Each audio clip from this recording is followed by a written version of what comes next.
Mm.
Back in a London court again this morning as he fights a ruling that means his police protection has changed when he visits his homeland.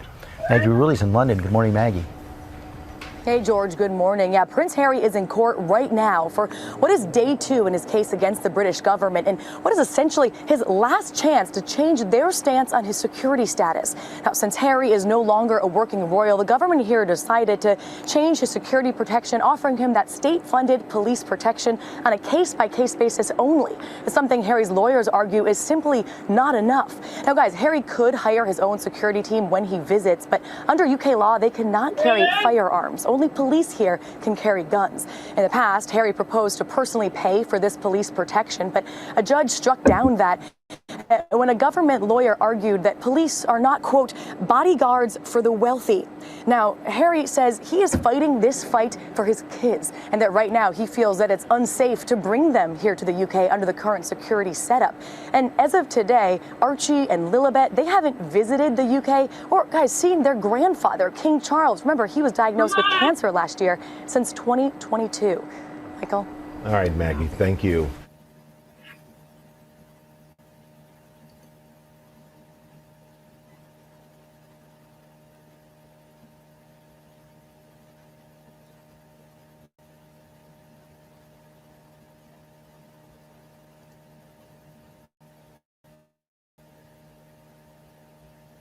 With talking through today's top stories with Tom and Ashley. Morning.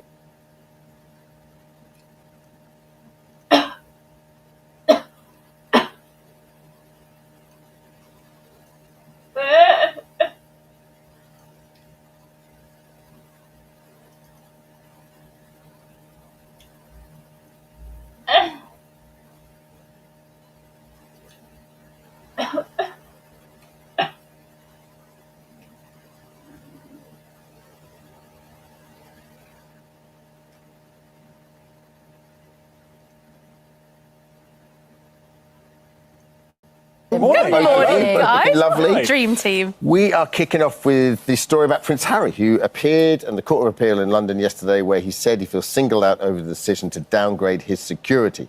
So he's making a legal challenge after the High Court upheld a decision he should not be provided with the same level of police protection given to working members of the royal family.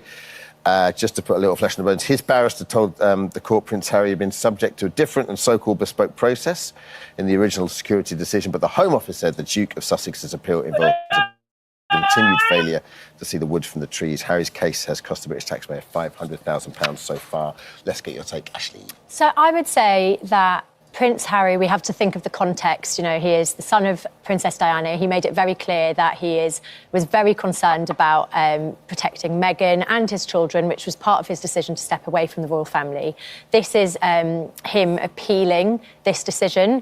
And I do think that there are potential risks to him, of course, to him and Meghan, and there have been. You remember a few years ago, Al-Qaeda called for him to be murdered. A senior Met officer said in November 2022 that there was very disgusting and real threats to Meghan's life. Also, the car pursuit by the paparazzi, allegedly in New York in 2023.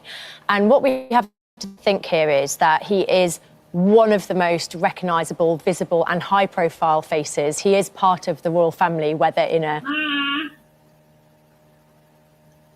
official capacity or not. So I do understand why he would want to feel like there is adequate security around him. Should we be picking up that tab, is my question. Well, I would argue yes, but obviously I'm not the person making the decision. But I think I have empathy for Harry, and also bear in mind that he has had lots of legal victories against the media. So I think we have to be very mindful in the way that certain media outlets are reporting on him being this sort of like constantly whining, moaning, because his legal victories have actually helped to improve press ethics around that's privacy. a separate issue. No, that's a separate issue, but I think the way it's reported... With someone, I don't know his private wealth, but with someone with that amount of private wealth, should the public be picking up his security? Everything you've described is true, that there are threats to his security, there are problems with his worries about his own family. All of that is true. This is how we made our workflow better than ever with Monday.com. It gave our team one centralized... That's why the people that review security...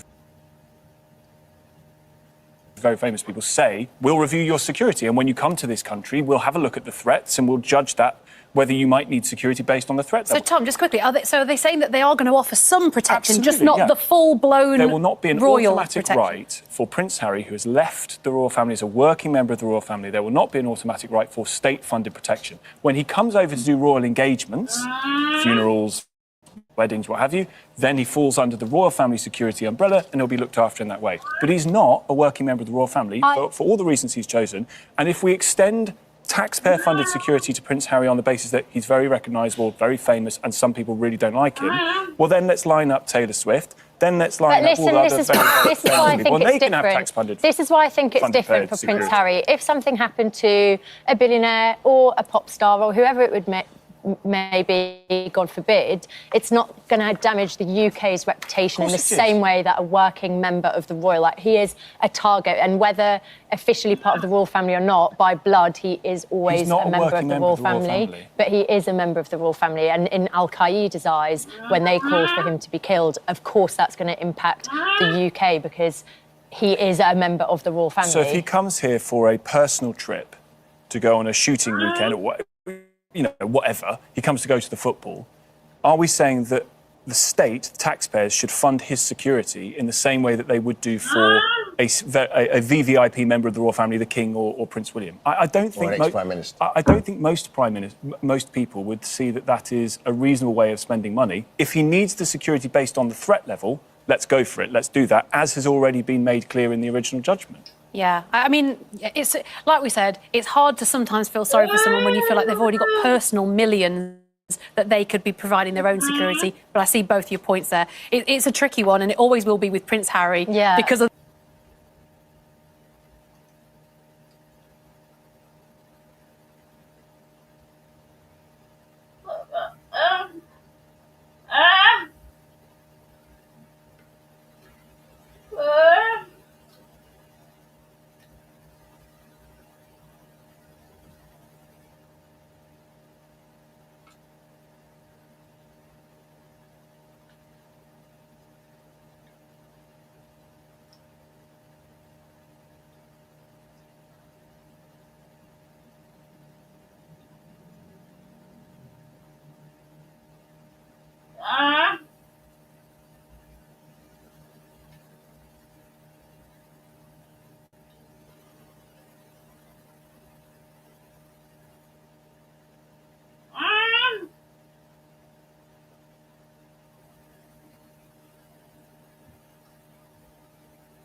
The way the papers will always skew the argument. This is an interesting one about Miss England, and actually, I can't wait to hear your opinion on this, right? They're saying when there's a Miss England, there's loads of different rounds, isn't there? And it always used to be the bikini thing at the end where they'd come out and be paraded in their bikini and they'd get marks out of 10 or whatever for how good they look. Call it the climbing maniac, and once you plant it by your front door, your home will become the most admired on the entire block.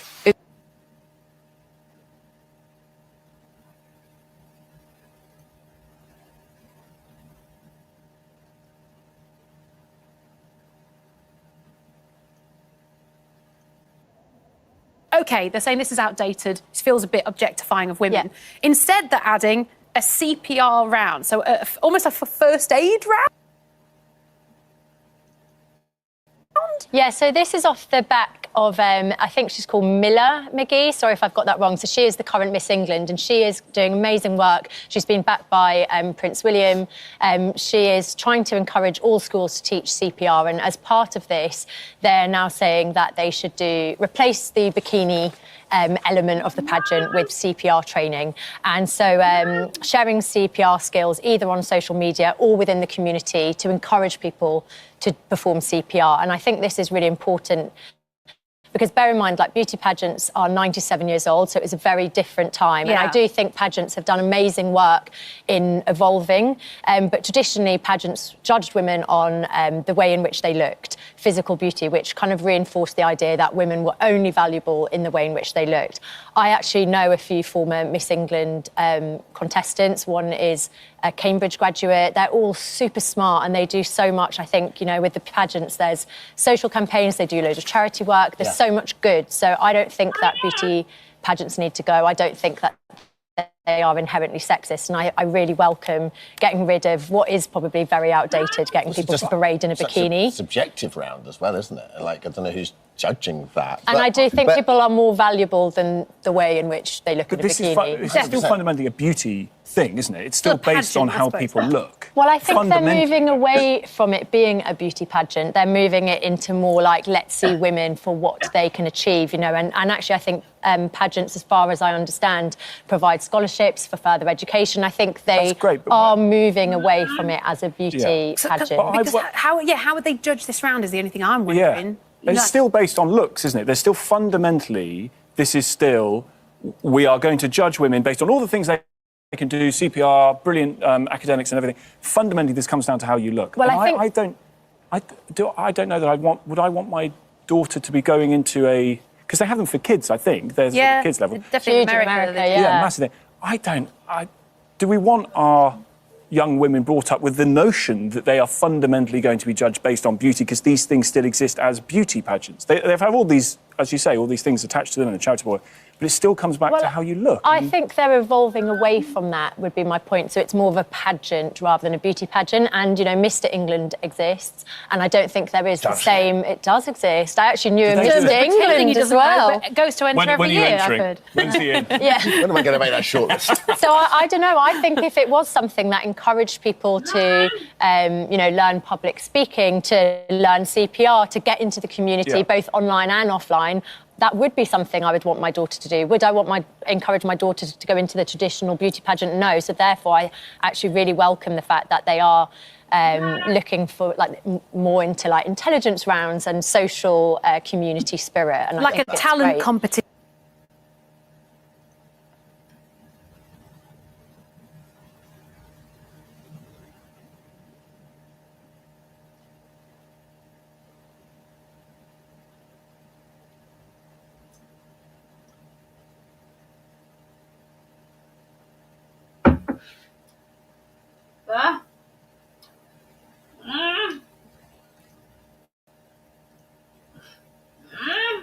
Yeah, exactly. Almost And they like do a Britain's have, Got Talent. They do have a talent You'd be competition mortified element. if you came last in CPR, wouldn't you? And the former Miss Englands that I know are so smart. They're so switched on. I think, you know, they are so much more than just beauty pageants now. Yeah, I mean, It's but interesting how it evolves, isn't it? Yeah. How now it's used as a great platform. I can't believe I'm being the more... I know. I was going to say, this is a role reversal. My world is slightly rocked, if I'm not going to lie. What's happening? I just think fundamentally this is an objectifying thing of, we can have all the extra bits of, but this goes back to looks. This is a beauty thing. And if we're all in the camp of saying that we don't objectify people based on the way they look, this fundamentally does it. Thank you so much for visiting our This Morning YouTube channel. We upload new content.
in court in London for a second and final day in his fight for greater security protection. Yeah, we're joined by entertainment editor Peter Ford. Pete, his lawyer warned that Harry's life is at stake.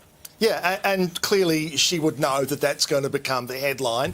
It is very much throwing down the gauntlet. This was in the closing arguments. We now wait an outcome.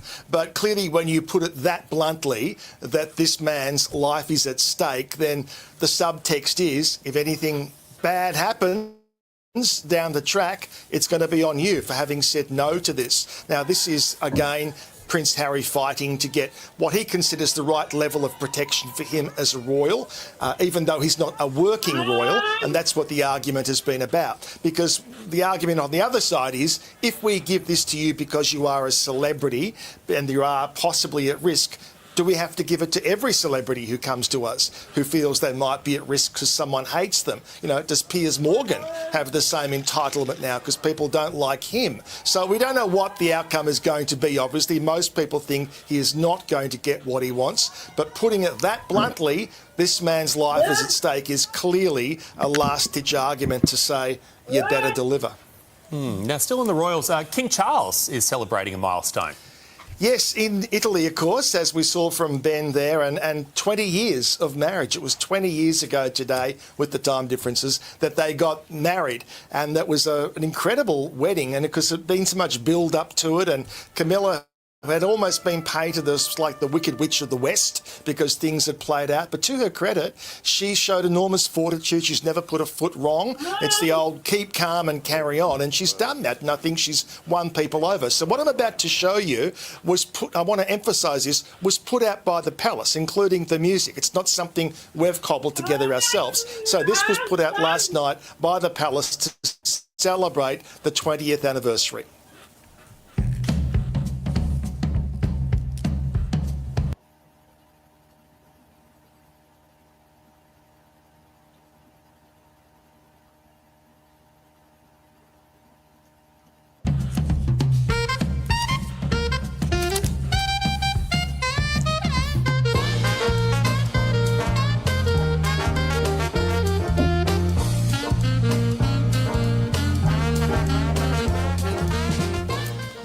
So like I said, that's what they've provided. And so times have changed. You know, the late Queen Elizabeth would never have authorised something as upbeat and jaunty as that. So it's a lovely piece if you want to watch it in full. I can hear him using the word jolly. Oh, that's mighty jolly. Yeah, exactly. Deserve to have a glass of sherry in your hand while you're watching that. They really got the pic collage. The slide-ins. It's great. Oh, they still do that. Actor Mickey Rourke is being slammed online. He made some really offensive comments on Celebrity Big Brother. This is UK Big Brother. Yeah, UK Big Brother celebrity version, and it's only just started. It's a real mixed bag of people. And what they do with the British version of all reality shows, actually, they want to go for the confrontation. And that's why they will hand-pick people who they know are going to be provocative and who they know are going to react to something that's said to them. And that's the case. What's happened now is that Mickey Rourke has made some comments. Some of them were in jest, but one particular word he used is considered a homophobic slur. So he's been given an official warning now. And I guess if he gets a second warning, he could be kicked out. And I would assume that he doesn't get paid if he gets kicked out for bad behaviour. But, you know, producers know exactly what they're doing. It'd be like putting Sam Newman into a celebrity show. You know what he's going to say. You know it's going to upset people. And look, put it this way. It's not that offensive that they aren't showing it on television. If it was that shocking, the producers would be saying, oh, we can't possibly put that to air. Well, they are. And you know better than anyone, Chris, that in the Australian version of these shows, like the one in the jungle, we tend to go more for people who want to bond and have friendships and sing Kumbaya together. The Brits don't really want that. They want people at each other's throats. We don't refer to Chris's work before he met me. That's right. Yeah, that's right. The other thing I wanted to point out... It's BK, it's before Kylie. Yeah, I wanted to quickly point out to someone else who a lot of people would be very touched to see, and I'll explain why, is Trisha Goddard. Trisha Goddard's gone into the celebrity Big Brother house. Now, after working here for many years as a journalist and a play school presenter, she went to the UK and found enormous success, and in America as well. Now, she has stage 4 breast cancer. It's incurable. She is dying, and this is a world first. She's gone into the Big Brother house. She's been given a private bedroom, and she will actually be having cancer treatment while she's in the house. And she has wanted to do this to make that statement to say basically it's not over till it's over. And so she's going to be one to watch on this journey over the next couple of weeks. I love that. She was always such a trailblazer and always just told it like it was. That doesn't surprise me at all. Good on her. Yeah, absolutely. Now, Pete, you were following this a couple of days ago, but actor Chris Lilly has made fans very happy this morning. He has, because overnight he has announced that Mr G is coming back. Now, the other day we saw the pink exercise ball, and clearly he was up to something, and now he has officially announced that Mr G is coming back. Take a look at this.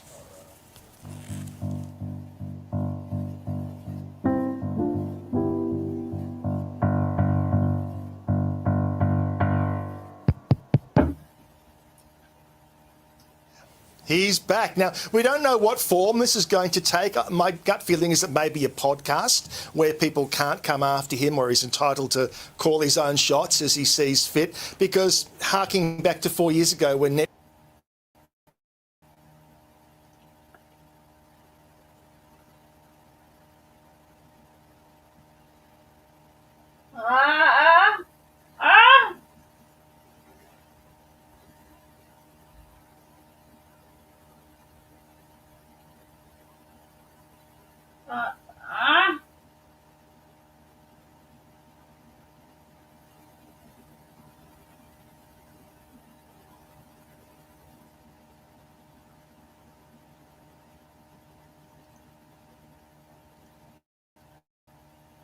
Netflix did cancel him, and there had been some build-up leading to it. There was clearly a feeling, you know, someone said, oh, that's disgusting, his work's disgusting, and then everyone else joined in. So Netflix felt obliged to take the show from the library. And some of his characters were controversial, but clearly Chris himself doesn't feel any need to rewrite history or apologise, because if you look at his social media, all those characters are still there, including the blackface characters. But Mr G, I guess, is on somewhat safer territory, and also doing your own podcast. They basically can't, you know, get you cancelled again. But in a podcast, you can't see that dancing. Yeah, I know. That's a disappointment. Yeah, exactly. You don't even have to hear what Mr G's doing in that to just... thank you, Pete. We'll come back to you later in the show.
soil. Why? Well, he was at the Court of Appeal and the Royal Courts of Justice today. It's the end of a 5-year saga for him to try and get permanent and full security for himself and his family when he's in the UK. It got pared back a little bit, got toned down when he quit as a working member of the royal family 5 years ago in February 2020. Now, he still gets a little bit of it. He still gets it on a case-by-case basis, but he's arguing after a long, long battle in the court, now finally in the Court of Appeal, that it's not enough. That's not enough for him, and he needs more. So this is what I reported earlier today from outside the Royal Courts of Justice as Prince Harry made his appearance in the royal courts.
but it's not about having some sort of flow chart of decision making where you ask question 1, and if question 1's yes, you go to question 2 and question 3 and question 4, and you come out with an answer which may be totally illogical. I was struggling with this in putting to Miss Fatima yesterday that she was breaking this all down into too many boxes, and that just public law is not about boxes. If there is, let's assume, a liability for this policy or failing to follow this policy, and that's obviously subject to everything we've said and its true meaning and so on.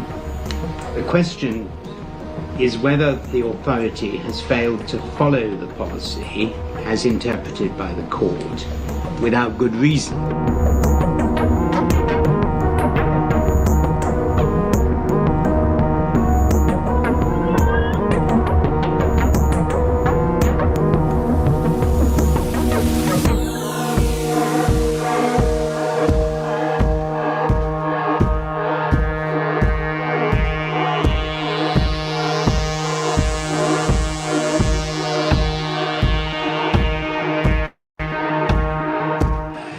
The moment that it might be the case that we are asking the wrong question,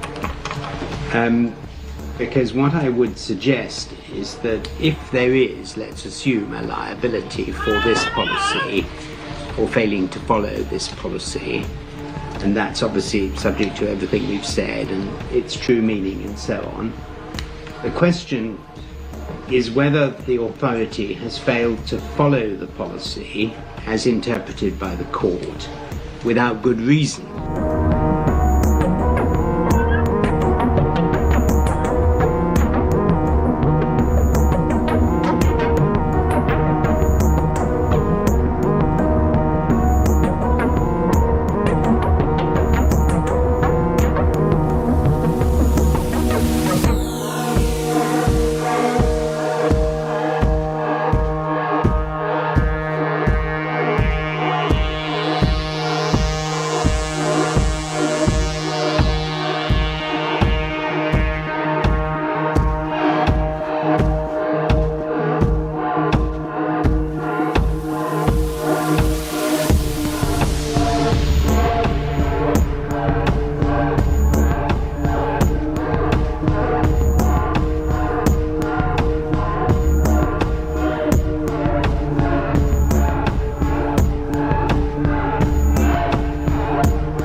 For anyone with dementia, do not drink warm water.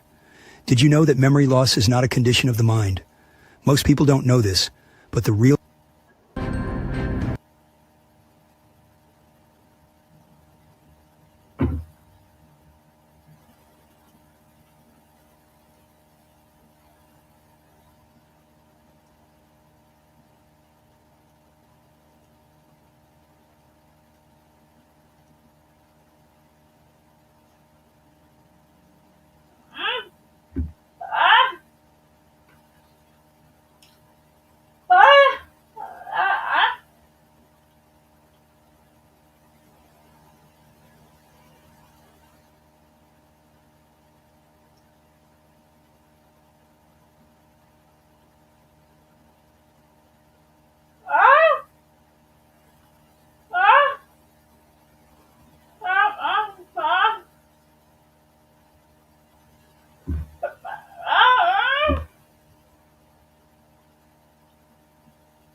announcement. No, I'm sorry, we still haven't sorted out this bleeding shit show. But we have finally managed to arrest our most wanted criminal. No, the other one, WikiLeaks founder Julian Assange. Once we're done, we'll extradite his skippy ass off to Virginia to face a grand jury. Cause we're America's bitch. Yeah, baby. We'd like to thank all who aided us in this operation, especially the Ecuadorian government. Hola, I'm from the Ecuadorian government, and I'm here to confirm that our new president is America's bitch too. That is why he agreed to cancel Harry Hacker's political asylum and let pigs enter our embassy to arrest him. ¿Será que nos pueden dar nuestro crédito el FMI ahora, por favor? Hello, I'm from the Australian government. Since Mr. Assange is our citizen, we feel compelled to state in the strongest possible terms that we're America's bitch too. That's why both of these bungstains will leave him up shit creek without a paddle. After all, we're the same dickholes who are prosecuting whistleblowers and banning encryption to make it harder for journalists to expose our shitfuckery. Hello, I'm from the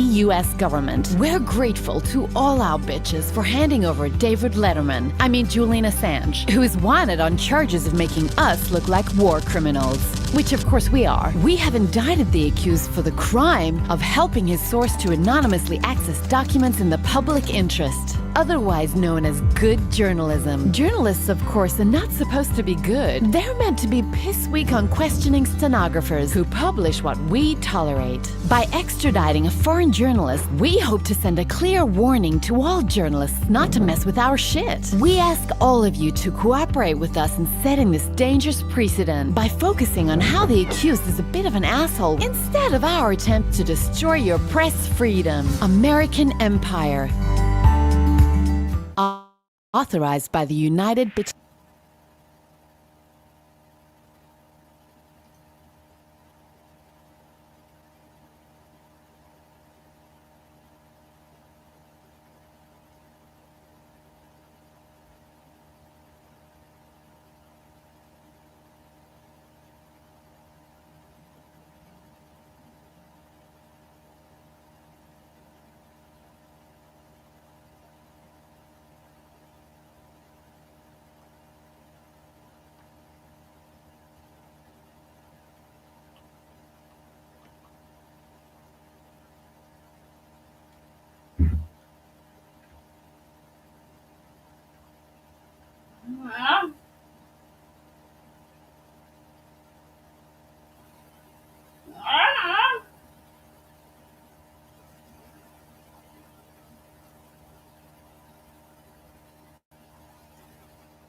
away from that sign. I just want to go read that sign. Yes, and sir. all of a sudden you're putting your hand out trying to physically stop me So from I walking. That I would take you to the sign so you could read it, but I don't need to be you can't taken. do it It's by right here. by yourself because Sure, I you can are watch. on the installation, sir. So you're gonna end up being detained. How am I going to be detained? I'm walking up to this sign right here. You're on 10 feet. property. Look, You are trespassing on the military installation. I'm not trespassing. Your sergeant just admitted to me that there's no demarcation line. The demarcation line is back there. You are on so look what it property, says. So you are subject. It is unlawful to enter this area without permission. Enter this area. Going forward from this sign, yes. Line is actually up there. I'm going to challenge you on that.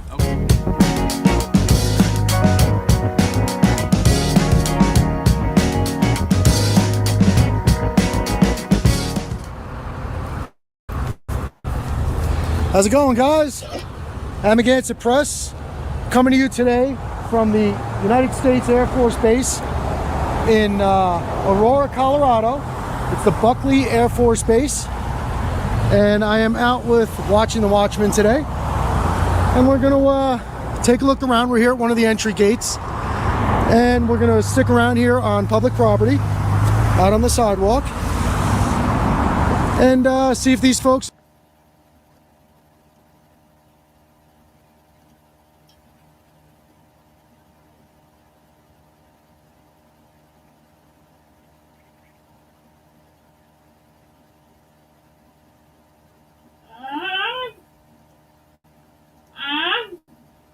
at the Air Force Base honor and respect our right to take photos and video in public and from publicly accessible areas of public property.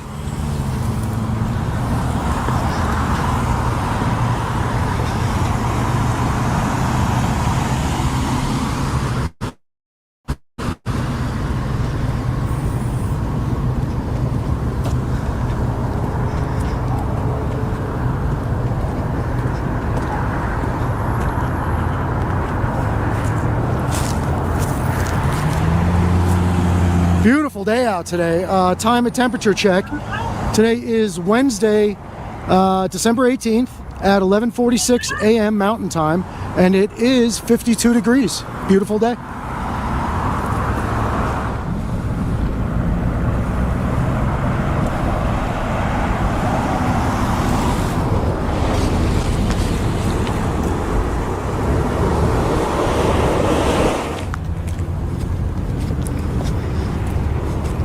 I'm not sure where their demarcation line is, so we'd have to try to figure that out. But so far, I haven't seen anything that says any restricted area signs, no trespassing, no public access. So I believe we should be able to go up to this black chain link fence that says gate closed on it.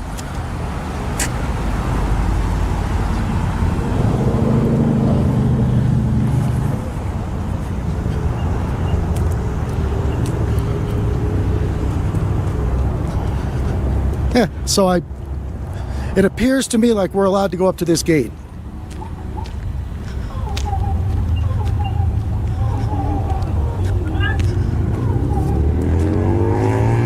Okay, so let's see. It is unlawful to enter this area.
doing it without permission of the installation commander.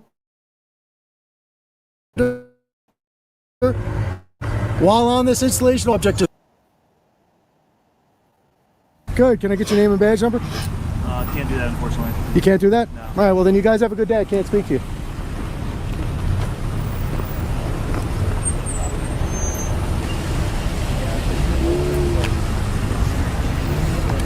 Doesn't want to identify for some reason.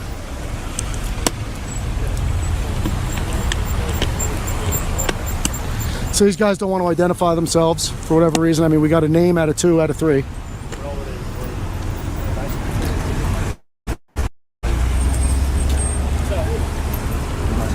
How you guys doing? Are you guys familiar with your policy on identifying yourselves? How you guys doing? I'm sorry, I'm in the middle of a conversation with the officer that was here. How are you guys doing? Doing all right? What's your name and badge number? I'm Sergeant Gustafson. Sergeant Gustafson, do you have a badge number? Off 7469. So how do you have a badge number and none of these other guys do? Everybody does. Okay, so I need to get name and badge numbers or else So I have you're nothing to say. on federal installation at this time. Like I said, I need name and badge numbers of who I'm speaking to, otherwise the conversation's over. I'm happy to speak to you guys, but you need to identify yourselves properly the way you're supposed to. Right? Can we help you out today? By identifying yourself would be a start. Officer And then I would be happy to speak to you. Did we do something to aggravate you, or? So, no, do I seem aggravated? No. Oh, okay, so you're Officer Palma. Yes, sir. And what is your...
serial number, ID number? 5115. Okay.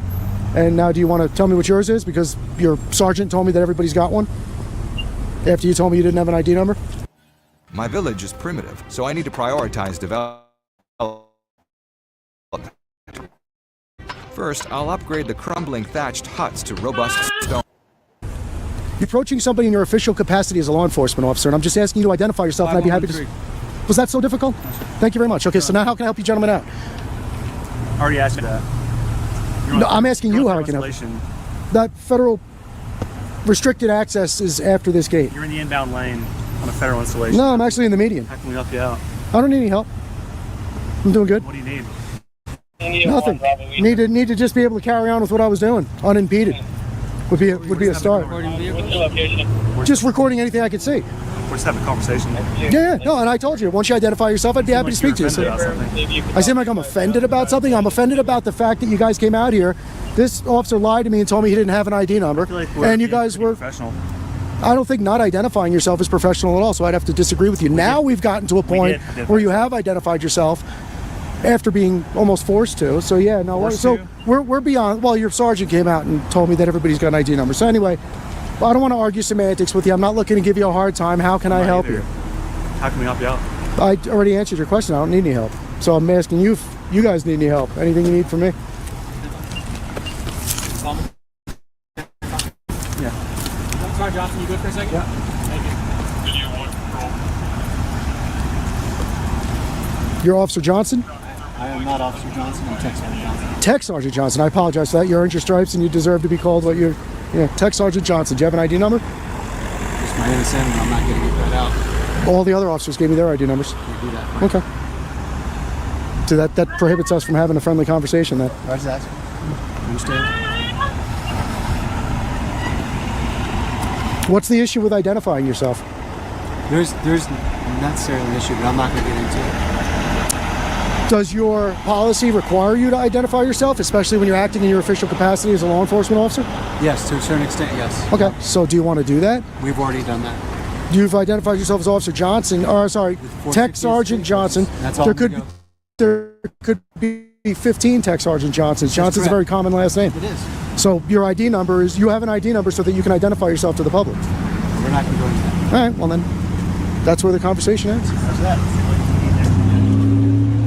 You know, you guys got to realize, you come out and kind of shift what's going on here to make it feel like I'm giving you a hard time. I think you gave me a hard time. So, all you got to do is come out and identify yourself. Would you call the sheriffs? You got them on the way? They'll tell you that when they get here, you'll see that they're going to identify themselves without hesitation. It's a simple thing. Okay. Are we violating any of your rules right now? Don't want to answer that? No, I have to, sir. Where's the sergeant? Where was your sergeant? My sergeant's right there. Oh, there you go. So are we breaking any of your rules or policies right now? So you're currently on federal installation. What's your name? I didn't give it. Okay, I gave you mine. I thought that was the deal. I give you mine, we're going to have a conversation. No. Yeah, I said I'd have a conversation with you. I never said I'd identify myself. I don't know. But, let me know when you give me your name and I'll talk to you. All right, so I'll just go back to doing what I was doing.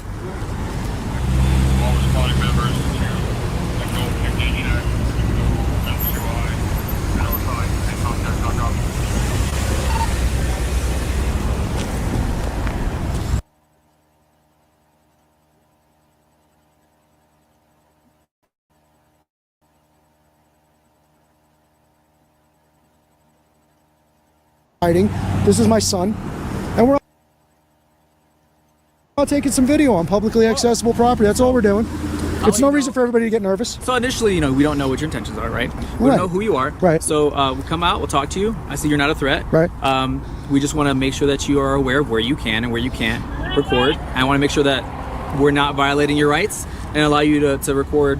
I get that, but some rapport with the general public could be a very good de-escalation technique. Yeah. And them coming out of the gate the way they did could escalate things to a place that it doesn't need to be. Okay. And once things start going up, it's hard to get them to start coming back down. So that's the reason, when that starts like that, that's the reason I get standoffish and I'm not willing to have a conversation, because I don't want to be accused of instigating anything, agitating anything, because that's where these conversations usually wind up going. Gotcha. And then the police get here, and then you guys in a corner somewhere without the benefit of me hearing tell them things I didn't even do, Right. or that I seemed like I was being aggressive. And then a couple of the guys even said to me, "Why are you getting upset?"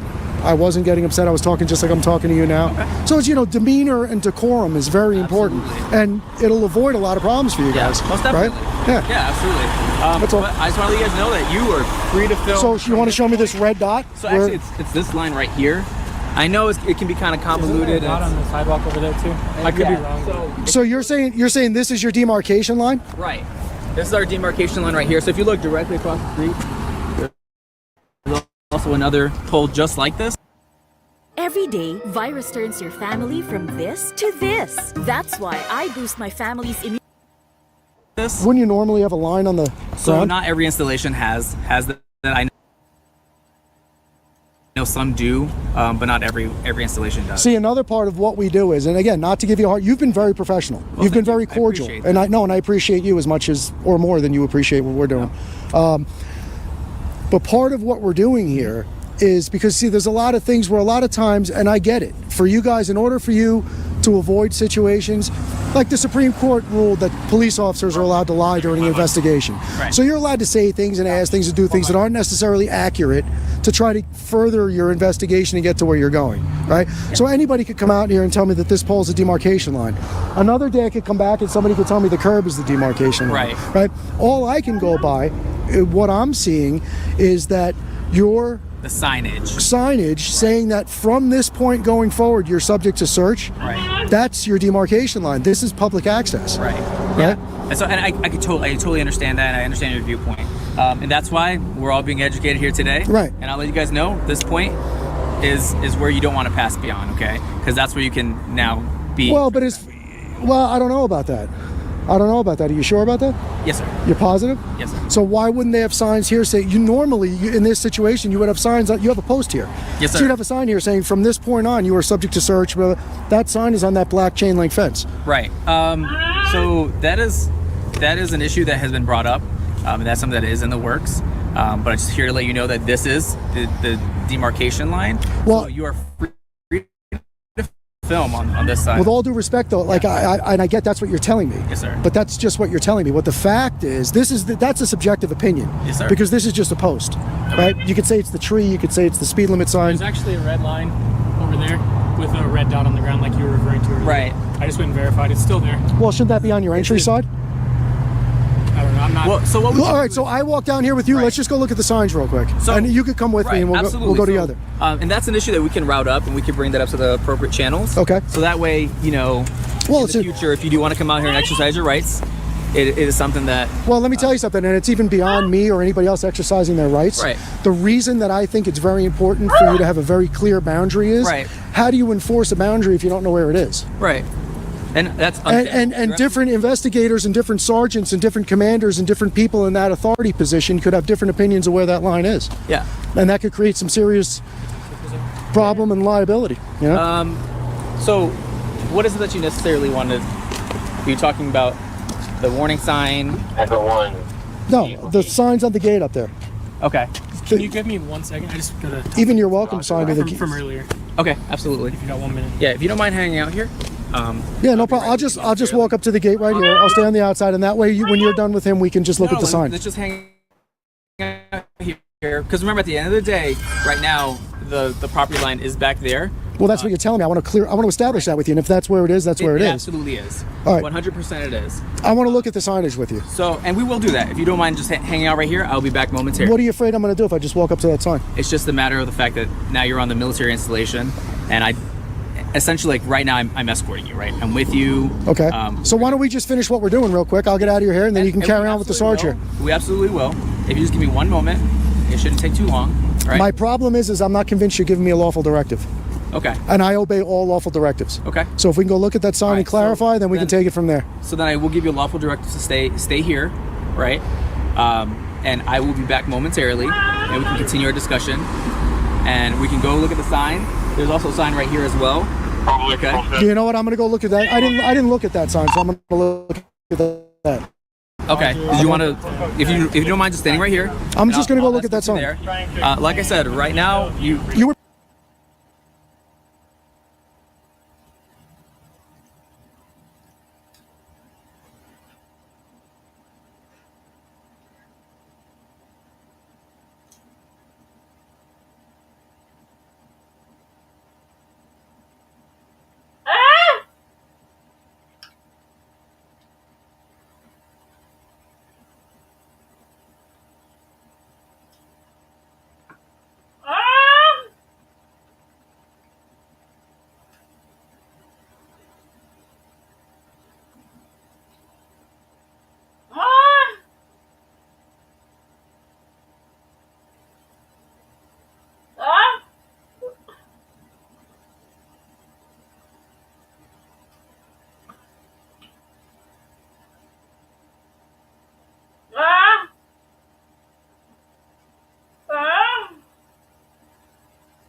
and discontinue. Okay? That's your guys' policy or whatever? It is. Okay. What's the law that you guys have for that? We don't have a law, we have a policy.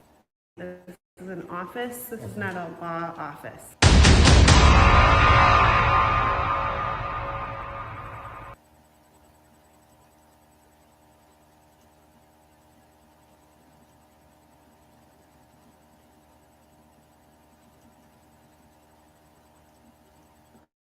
So what are you coming for? Just doing some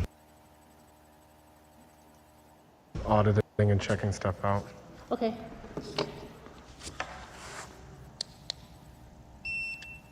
And you haven't been exposed to the virus? I have not. Okay. So you started in one of the offices first, or who knows you're coming? I don't know which office.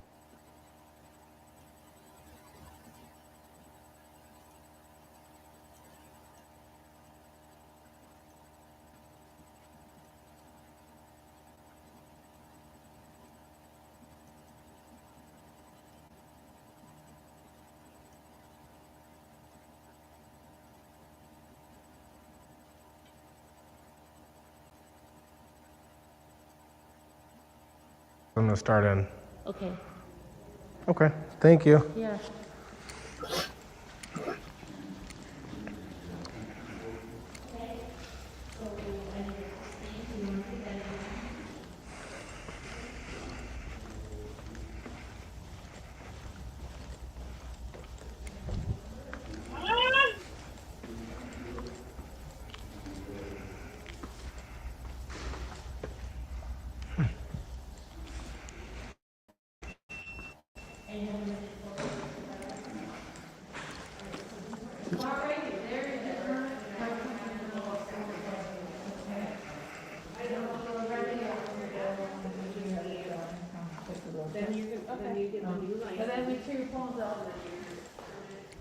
What's that?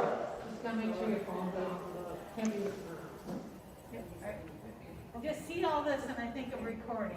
Yeah. Are you recording? Yeah. Can't record like that. Not in this office. Right here. No recording.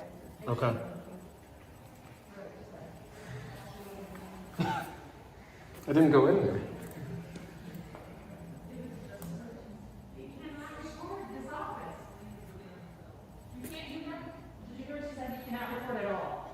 I'm not in the office though. No, not here either. Oh, that's not true. That's false. Do you see this sign right here? Where does it say? Absolutely no use of recording devices. So if you could please take that outside and discontinue, okay? That's your guys' policy or whatever? It is. Okay. What's the law that you guys have for that? We don't have a law, we have a policy. This is an office, this is not a law office. So if you want to go outside, you can do that and record from outside. I'm not gonna do that. Then shut it off. No. Okay? Stay here then. I'm not going anywhere.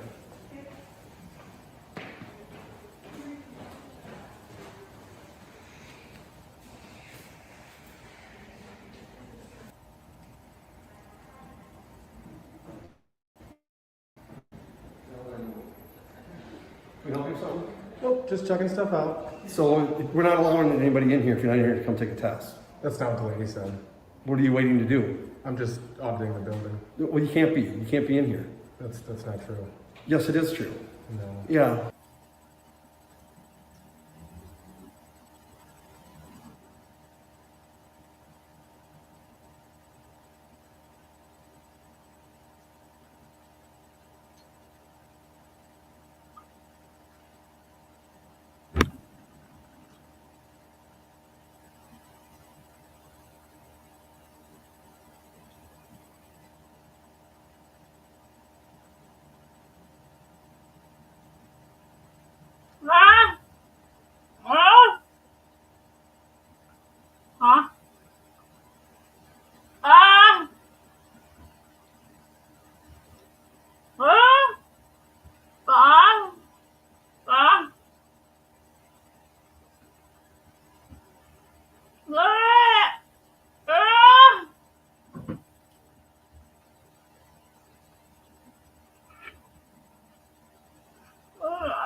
minding my own business.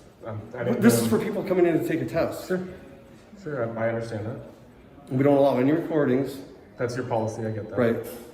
So I guess what's your reasoning for being here? It's a government building, right? Right, with a purpose. Yeah. So what's your purpose of being here? To record. To record what? To document government officials on taxpayer dollars. I didn't approach anyone. I stayed out of that office. I mean, I don't know what else. Right. This is for people coming to take a test. Okay. So that's what this building is for. If you're not here to take a test, we have to ask you to leave. You can ask. Okay. Otherwise, I can ask State Patrol to come remove you. Okay. Okay. But you're not going to be able to take that recording in here, so I'm going to have you ask you wait out here. I'm not going to do that. Yeah, this is for people taking the test. You need to calm down, okay? And we have to maintain Sir, our social distancing. Okay. Well, I don't want to be close. I stayed away from everybody. I've been professional and kind, but I'm not going to just follow an arbitrary policy. Right. Okay.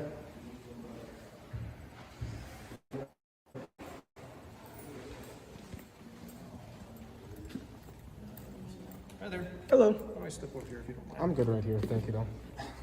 Okay, great. The reason I'm here is just could you just lower it just a little bit so we can make eye contact here? I'm making eye contact with you right over the camera. Okay, just could you just lower it just a little bit so we can make eye contact? I'm making eye contact with you right over the camera. Okay, just wondering what we're doing here and what your intent is. We'd be more than happy to provide you information that you need or whatever you want. Just documenting government officials on taxpayer dollars.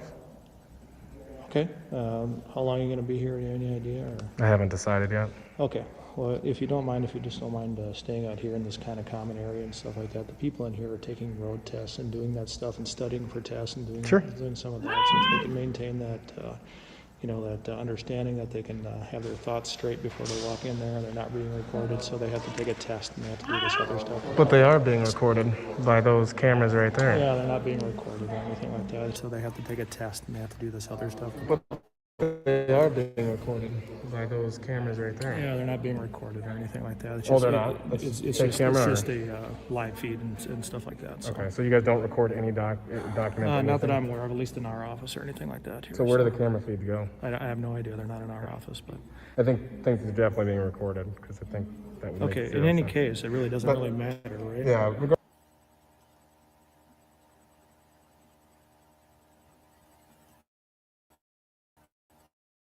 Regardless, I'm free to go in there and wait and document. Yeah, I understand that, but I'm just asking you as a person and to respect the other people that are in there who have probably a lot of pressure on them right now to take tests, to do all this other stuff, to maybe do that so they don't have that pressure from you or see you in there and stuff like that recording. I'll consider it, but I think the most important thing is that this gentleman understands that it's well within my rights to do so. Yeah, I understand that. Yeah, no problem with you standing out here. No. I'm talking about in there. But this is where we have people come in and wait for social distancing. That's why the chairs are separated. Sure. We call them in, we have them wait there, and like the captain said. I'll stay away from, I don't want to be close to them, Right. I mean, I think this is actually too close, to be honest with you. We call them in, we have them wait there, and like the captain said. I'll stay away from, I don't want to be close to them, Right. I mean, I think this is actually too close, to be honest with you. Right. But that's not my choice. That's somebody else's choice. But me being in there and recording is 100% lawful and legal. That's my point. Okay, maybe, but like, we're asking to be respectful of other people. That's not what you initially stated. And I didn't approach you, you guys approached me. I stayed out of the... You did approach when you came into our office, so. I didn't go inside the thing, I stood in the waiting area. I didn't even enter in there. I honestly did that on purpose because to try and be respectful of the people taking the tests at the computer. I don't want to record the computer tests or anything like that, so I stayed in the waiting room. Yeah, and I don't know if other people want to be recorded either. That's not... Especially walking into a DVS station and stuff like that. This is a private appointment that they have and they have made up. It's not private. It's a private appointment with a government entity to go in there to take tests. It's not private. To do stuff like that. It's not private. All right. Well, I'm not going to argue the law with you here. I'm being respectful. I'm trying to be respectful too. To you, and I just ask you to be respectful to the other people that are walking into this government building and trying to go about their life and to take care of What's stuff. your name and badge number? Jeremy Geiger. My badge number is 2200. Okay. Now, what is your name? I'm not going to give you that. Okay, that's fine. You can be in here and until you get disrespectful, or if you get I don't want to be. Or if you get to be any form of I don't know if it So let me ask you a question. Why do you go about that, where you start to say, well, if you do this or if you do that, when I'm not doing any of those things? I understand that, but what we So do why is are you explaining that to me? to lay out expectations too, Okay. right? So if I have to come out here again, we already had this conversation. I've Sure. laid the foundation of where Okay. the next step would go. So can I ask you a Rather question? than- Does it make sense for me to sit there and say, if you invade somebody's rights, if you don't follow the Constitution, we're going to have to take action? Does that make sense to you? Because I don't think you're that kind of person, are you? You haven't so far, right? So me making that comment to you would really not make much sense, right? So you making a comment to me that I'm not doing something and then saying, if you do, it kind of makes no sense, right? Isn't that kind of degrading to sit there and say to somebody, I well, don't and think just... it's degrading at all. Okay. I think it's very forthright, and I think it's just something that we get out there in front. Sure. So we don't. Well, let me get in front of it then with you. If you invade my rights, there's going to be legal actions that follows. Okay? If we're going to play that game. So you're threatening me, and then I guess I'm If you're threatening me, I didn't know that. I'm being not. forthright. You're just telling me that now we're going down a lawsuit path. I don't want to. I certainly don't either. And I don't know why you're going down the path of if you do this, we're going to remove you. If you do that, we're going to remove you. I don't want to go down that path. I never said remove. Well, what did you say? You never just said if I have to come back out here, blah, blah, blah, right? So see, here's the thing. You guys are being very argumentative, and I don't know where this is coming from. I don't know why you're doing it. And so far you haven't broken the law. I don't think you will. I hope, right? I think that's a fair assumption that I can make, right? So let's all give each other the same respect, okay? That's my expectation. I'm not threatening you. What I'm saying is the same thing you said, which is you want to go down the path of the what ifs and in case, etc. That's what I'm doing now because you want to do that. And I asked you why, and you said you think it's being forthright. So now I'm being forthright with you. I think that's fair. We're all on the same page. We all have the same expectations at this point in time moving forward. Great. I appreciate your time. I appreciate you having this conversation Sure. with me in a civil manner. And if you have any other questions, make sure you can just knock on.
Store, and, Okay.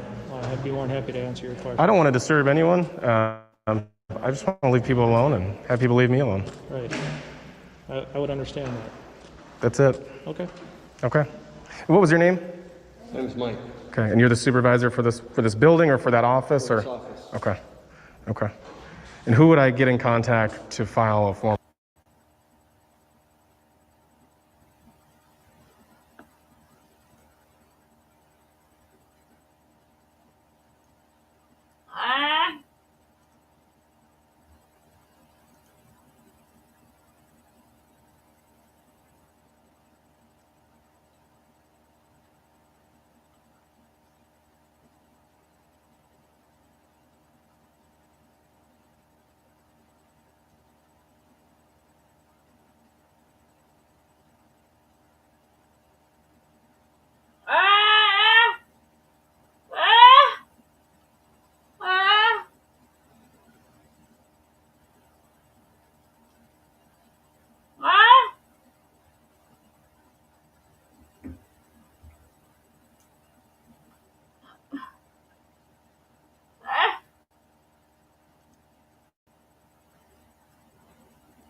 Verdict.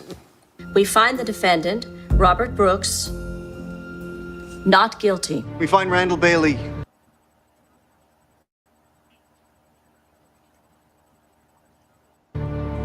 guilty. We find the defendant not guilty. Have you reached a verdict? Guilty or not guilty? I mean, that is just objectively charming, although all these years later, I still can't believe those penguins wrongfully convicted the Central Park Five.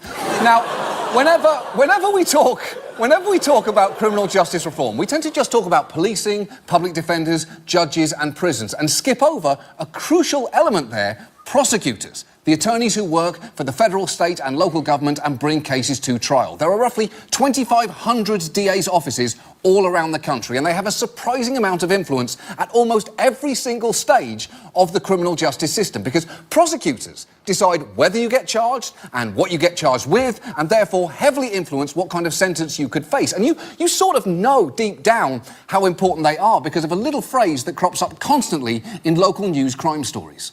Ultimately, it'll be prosecutors who decide whether charges will be filed. Prosecutors will decide whether to file criminal charges. Prosecutors will decide what happens next. Prosecutors will decide. Prosecutors will decide. Prosecutors will decide. Prosecutors will decide. Prosecutors will decide. Exactly. Prosecutors will decide. It's one of those three-word phrases that you hear so often you don't even think about what it means anymore, like user agreement update, or some restrictions apply, or Tyler Perry presents. You know, at this point, I'm just going to assume that he presents everything. It's safer that way. I technically think he presents this show. I wouldn't be completely surprised about that. And look, we tend not to think about that power very much, except when there is a high-profile controversy concerning prosecutors' failure to exercise it, as has happened in numerous police shootings of unarmed black men, or when Manhattan DA Cy Vance declined to prosecute Harvey Weinstein in 2015, citing insufficient evidence, despite police officials insisting that they had plenty of evidence, including Exhibit A, his face. But it is worth talking about what happens when prosecutors do decide to exercise that power, because while many try to do their jobs honourably, that power can be misused or amplify the inequities inherent in the system. And let's start with a truly incredible fact here. The vast majority of the time, your fate is not decided by a judge or a jury of your peers, because nearly 95% of the cases prosecutors decide to bring end up with the defendant pleading guilty. Now, what that means is no trial, no innocent until proven guilty, just a prosecutor striking a deal behind closed doors. And many judges are resigned to that fact, because at least plea bargains keep the system moving. The system would collapse if every case that was filed in the criminal justice system were to be set for trial. The system would just entirely collapse. Exactly. It's an inadequate system that only functions if people constantly give up. It's built on the exact same model as AT&T's customer service hotline. That's right, AT&T, new owners of HBO, long-time owners of an unforgivably dog-shit customer service hotline. And look, if you are thinking, well, look, if somebody pleads guilty, they must have done it. That's not necessarily the case. In Houston, testing of samples in drug cases have exonerated 133 people since 2014, and those people had pled guilty in every single case, which is messed up. The only people who should be claiming to have used drugs when they haven't are awkward teenagers at high school parties. Oh, I'm totally a weeder. I'm into all the weeds. I'm stoning right now. That's how potted I am. So why do innocent people...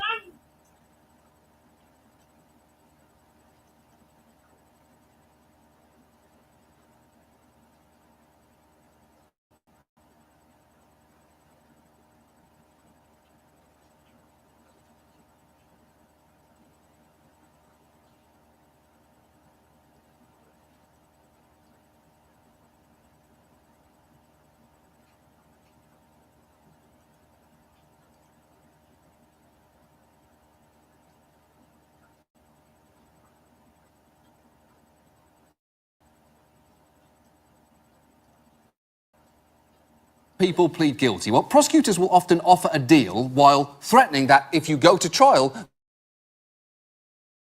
they will stack charges against you and pursue a much harsher sentence. It's something commonly referred to as a trial penalty. Just listen to an assault that DNA evidence later proved he did not commit. And I'll let him explain why he took a deal. When I finally got to the court, this attorney, he came in and told me that the prosecutor office had a plea agreement for me. I'm like, plea agreement? I didn't even do it. You know, I pled not guilty. I'm innocent. He was like this urgent. He was this pressure. And he was like, if you don't take this deal, they only offer you 2 years. You'll be home in 2 years. And if not, you know, they're gonna take it off the trial and the judge is ready to give you a life sentence if you get found guilty. And I think you're gonna get found guilty. And this is my attorney telling me, this is the one person I had that was there to help me. So I thought that to get home to my son, then my family, and to salvage my life, that the best thing I could do for myself was to plead guilty and fight it once I got home.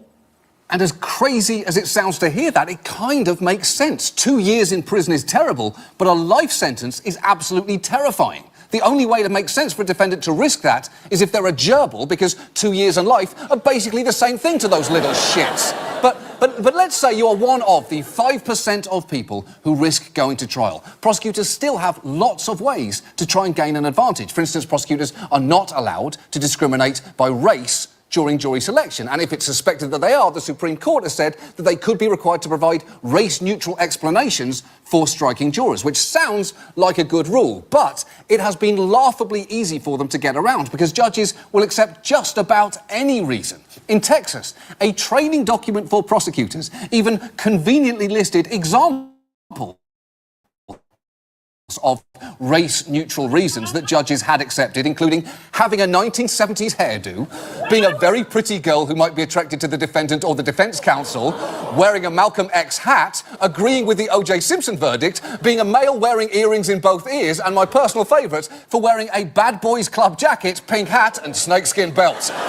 Which is just insulting, because that look does not make you untrustworthy, it makes you awesome. I like the way I look, I guarantee it.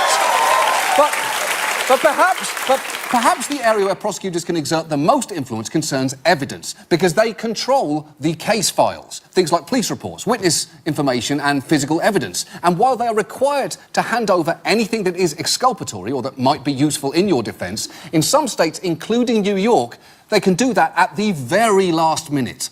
Something incredible happens on the day of trial. Suddenly, a case file that for a year was this thick suddenly now becomes this thick.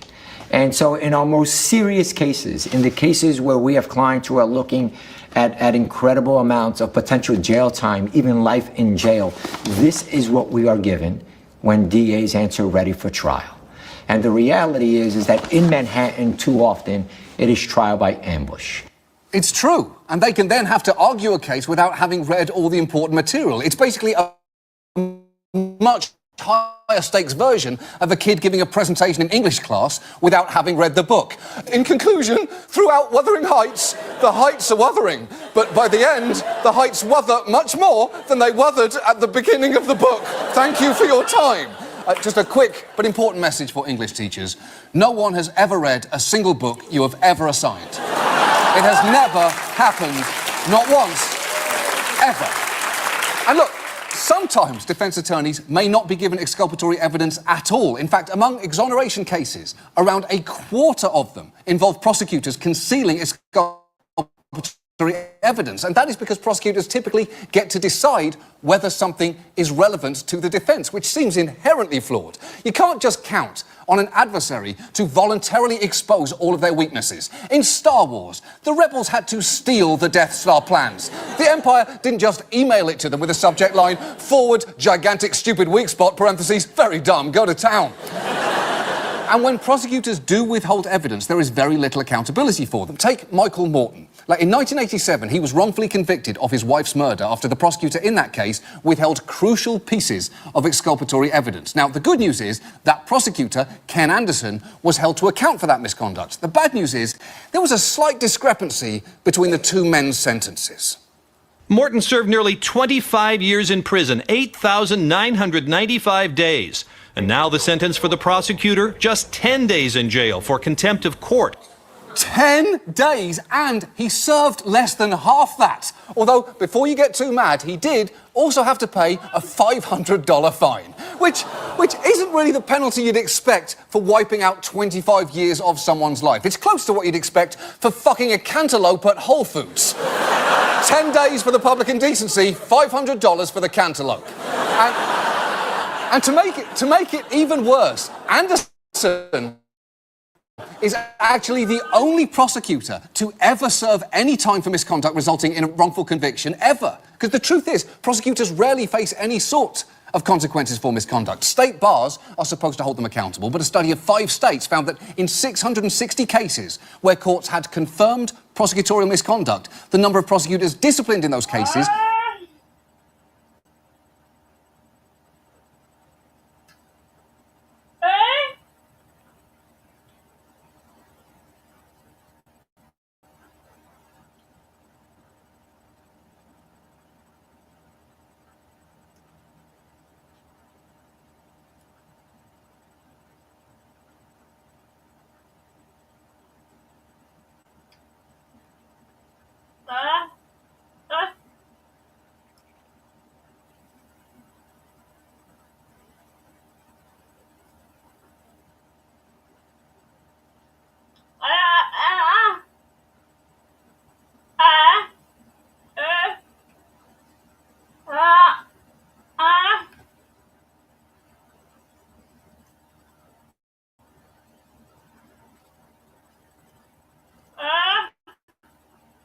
was won.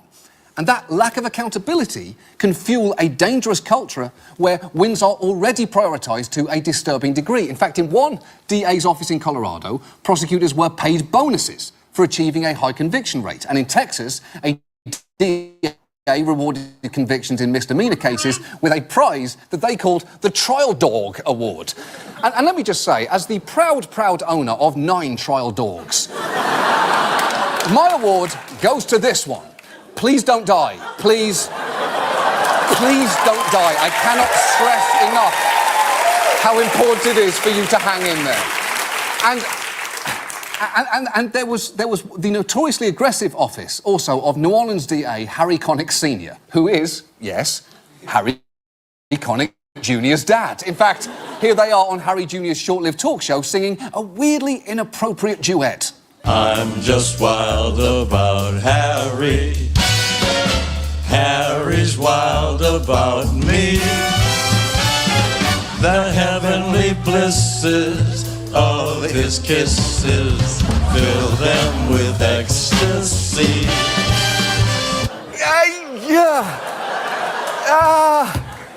Now, if you didn't see any problem with that, here's just a fun experiment for you to try at home. Call your own father right now. Tell him that the heavenly blisses of his kisses fill you with ecstasy and just see how that goes. My prediction is your next fishing trip is going to be extra quiet. But during his time as New Orleans DA, lots of people were wild about Harry Connick Sr. because his office was famously ruthless. Harry Connick was tough on crime.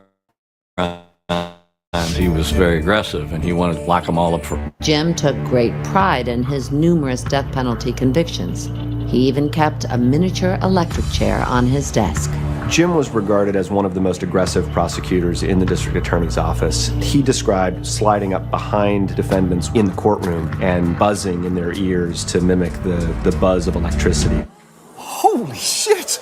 That is just not okay. Although there was also literally no scenario in which sliding up behind someone and saying buzz in their ear is acceptable. Not even if you are Neil Armstrong on the moon and you need to get Buzz Aldrin's attention. Hey, Buzz. Buzz. Buzz. Buzz. We're on the moon, Buzz. Buzz. Buzz. Buzz. Are you mad I was first? Buzz. Buzz.